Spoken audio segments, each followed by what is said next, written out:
Acá desarmando los parlantes para arreglar. Resulta de que estos parlantes no me gustaron porque no traen guardapolvo. Yo creo que también por eso es que se quemaron. Porque no traen guardapolvo. A uno para sacarlo. Ah, ya salió. Va a subir así. Y aquí el hueco de la bobina. Entonces no traen guardapolvo. Y le calculo que aquí por el lado de esta bicha pues se mete el polvo. Ya. A base de eso también se tranca y pues yo creo que pero también que se dañaron. No me gustaron los que no traen guardapolvo. Entonces ahí está la bobina que toca sacar. Bueno, así se saca la bobina.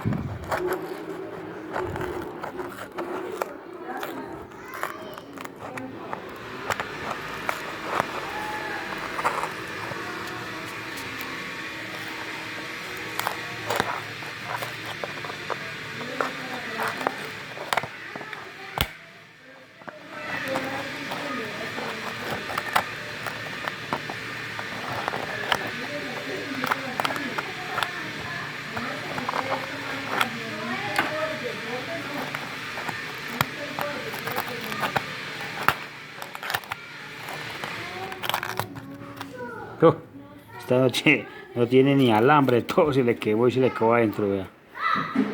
Quemada, totalmente quemada.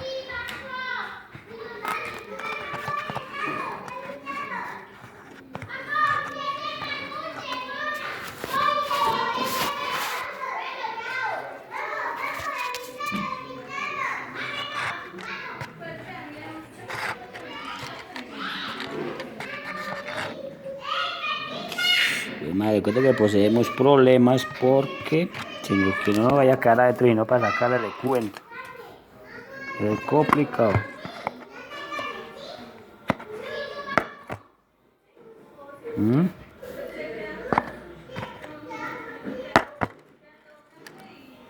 Vea, es que está totalmente quemada, vea.